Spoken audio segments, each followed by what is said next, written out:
Hello అన్న, నమస్తే అందరికీ. ఎట్లున్నారు? మంచిగున్నారా? మరి మేమైతే వెమ్లాడ పోతున్నాం. ఇక మా జర్నీ ఎట్లున్నదో మీరే చూడండి. ఇక బండి వచ్చేసిందని బండి అయితే కడిగేసి బోట్లు అయితే పెడుతుంది మా అమ్మ. ఇక అన్ని టైర్లు అయితే పెట్టేసింది మా మమ్మీ. ఇక అన్ని టైర్లు అయిపోగానే ముంగడ పెడదామని వచ్చేసింది, ముంగడ పెట్టేసింది. మా అమ్మ అయితే అందరికి బొట్లు అయితే పెట్టుకుంటూ వచ్చింది. ప్రతిరోజు పండుగ రోజే సరదాలు తోడుంటే, ప్రతి ఋతువు పువ్వుల ఋతువే చిరునవ్వు పూస్తుంటే, మదిలోన ఆనందాల మెరుపులు మొదలైతే, ప్రతి చినుకు తేలే బ్రతుకంత తీపేలే, ప్రతి మలుపు మమతే కథలెన్నో మాతో కదిలేనే. ప్రతిరోజు పండుగ రోజే సరదాలు తోడుంటే, ప్రతి ఋతువు. మా అమ్మ అయితే బొట్లు అయితే పెట్టేసింది. మా చెల్లె కాళ్ళకు పసుపు పెడుతుంది అందరికి. మా పెద్ద అత్తమ్మ ఈమె, మా చిన్న అత్తమ్మ, మా అక్క, మా పెద్ద అక్క. ప్రభాస్ వచ్చిండు. అరే అరే ప్రభాస్ వచ్చిండు. జరుగురి మీరు జోకులు వేసుకోవడానికి నవ్వుకోవడానికి నాలంటి వాడు కావాలి, అంతేగా నవ్వుకోండి. ఈమె మా లాస్ట్ చిన్నక్క. ఇక మా ప్రయాణం మంచి సాగాలని ఆ శివయ్యకి మొక్కుకొని మా అమ్మ అయితే కొబ్బరికాయ అయితే కొడుతుంది. ఎలాంటి డిస్టర్బెన్స్ జరగదు. ఇక వెమ్లాడ అయితే 30 కిలోమీటర్ల దూరం అయితే ఆగినాం అన్నం తినడానికి.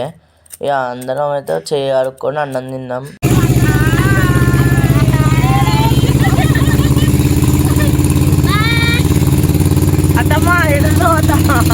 మేము అందరం కలిసి శివయ్య గుడికి అయితే బయలుదేరినాం. ఇవాళ సోమవారం అని జనాభా చూడండి శివయ్య గుడిలా ఎంతమంది ఉన్నారో.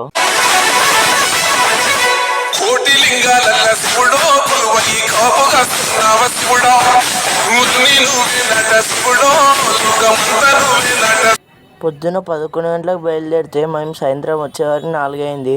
అంత జనాభా ఉన్నది. ఇక నైట్ అయిందని అట్లా షాపింగ్ చేద్దామని బయటకు వస్తే ఇక్కడ బోనాలు అయితే ఆపడ్డాయి. బోనాలు చూసినాం. ఇక పోషక బోనాలు అయితే చేసుకుంటున్నాం.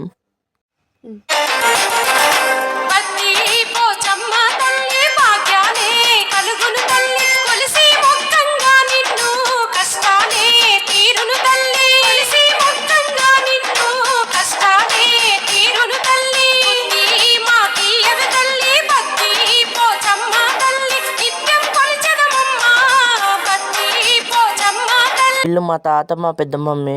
మా అక్క పసుపు పెడుతుంది కాళ్ళకు, అంటే వడి బియ్యాలు పోయాలంట, అందుకు పెడుతుంది.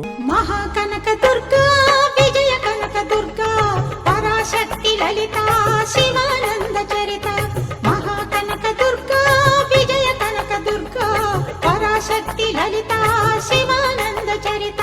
శివంకరి శుభంకరి పూర్ణచంద్ర కళాధరి బ్రహ్మ విష్ణు మహేశ్వరుల సృష్టించిన మూల శక్తి. అష్టాదశ పీఠాలను అధిష్ఠించు ఆదిశక్తి. మహాకనక దుర్గా విజయ కనక దుర్గా పరాశక్తి లలిత శివానంద చరిత.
కనక దుర్గా